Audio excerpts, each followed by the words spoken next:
Me and my closest 3 pals decided to try our hand at using a Ouija board. Were we going to be normal and try the Ouija board in one of our family attics? Nope, too basic.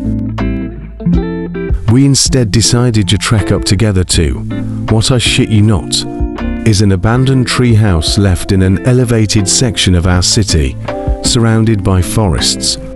What could go wrong, right? We climbed up to the tree house, set down a spooky-themed rug, lit some candles and brought out the Ouija board. Despite my pretty extensive resume of dealing with all things creepy, I'd never actually tried a Ouija board before, so I was really excited to see what would happen.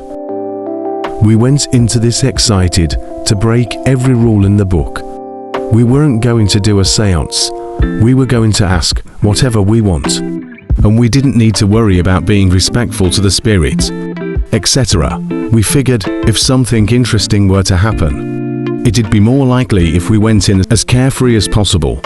We sat in a circle around the Ouija board and got started, asking the simple question, is there a spirit with us? With all of our hands placed on the planquette. No real response, and we fluttered the planquette in a few different directions, but we could tell we were kind of forcing it. We asked a few other questions. What is your name? When did you die? Etc. But nothing really came of it. After trying for the next half hour, and not really getting anything in the form of a response, we decided that we probably didn't have any spooky luck tonight, and opted instead to share scary stories in the tree house. We left the Ouija board out, just in case we'd get luckier later in the night. Amidst a break in our storytelling, where everyone was grabbing drinks and snacks from their bags, I decided to give the Ouija board another quick go. I placed my hand on the planquette alone and whispered the following question. Will you please grace us with your presence tonight? Surprisingly, the planquette started moving.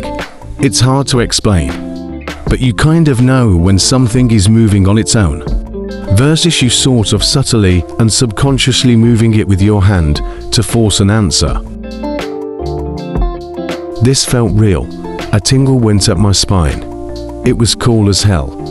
My hand was moved to the following letters. Yes. Awesome. I looked over to the group and told them that the Ouija board was working again, excitedly. We all huddled around and placed our hands on the planquette. I followed up with another question. Where are you from? We sat there excitedly waiting for something. Instead, nothing. The planquette was still. The lack of any sort of external force with us was very, very obvious, disappointing. But I had an idea I wanted to follow up with. I turned to my friend Kevin and asked him, do you want to try doing it solo? It worked for me. Kevin was confused, but he decided to give it a try. We all backed up to give him some space with the Ouija board. He placed his hand on the planquette and repeated my question, where are you from? His expression changed to shock as his hand started moving with the planquette. He turned to all of us and mouthed, I'm not doing this, to which I excitedly mouthed back, I know. Pulled out a notepad and recorded the answer. As the planquette went from letter to letter, I recorded the following. Not important. Love it. A spirit with some sass. I asked Cave to back up for a sec. I approached the Ouija board.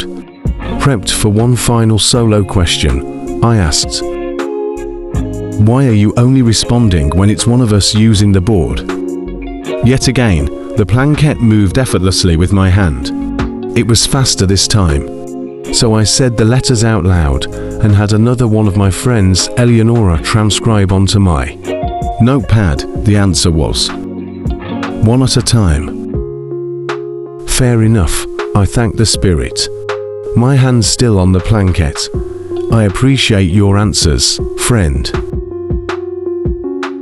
To my surprise, in a strange synergy between me and the spirit, I felt compelled to move the planquette again. It was the fastest it had ever been this time, as it covered the following letters. Tell everyone else to leave. My friends looked at me skeptically as I said the letters at a time. Are you sure you didn't just force that on purpose? Asked Eleonora. I assured her I definitely didn't. That was definitely from the spirit. At this point, this had been the most clearly supernatural phenomena I'd ever experienced in my life, and I was excited to keep it going. My friends, usually unflinching and made of ice, were a little bit thrown. Eleonora and Martin looked ever so slightly spooked, but Cave was willing to go with it. Might as well see where this goes, Cave said, as he started climbing down from the treehouse. With a slight bit of hesitation, Eleonora and Martin followed suit. Sweet, and actually creepy night. I embraced the quiet amidst the lighting of the candles and the power of the Ouija board. I geared up for my next question. I wasn't going to hold back. Spirit, how will I die? I took in a deep breath, waiting for some movement. Slowly it said, it depends. Interesting answer, if not a bit underwhelming. I geared up for my follow-up. Oh, come on, Spirit. What about something a bit more specific? My hand moved with the planquette to the following letters. I tried hard to focus and connect the letters, since I didn't have anyone to transcribe with me. What is your name? It said. Weird completely dodged my question and asked me my name. Okay, all-knowing spirit, I assumed you'd already know that. I decided to try tricking it. I then said my name is Belle. Movement from the planquette on the Ouija board. It took me to the letters. Don't lie to me, it said. Well played, spirit. I gave the spirit my actual name, Jennifer, and continued to see the follow-up response. It then said to me, what is your favorite food? I then said pizza. The spirit then spelled out that was correct. Thanks for watching. A part 2 be coming out soon.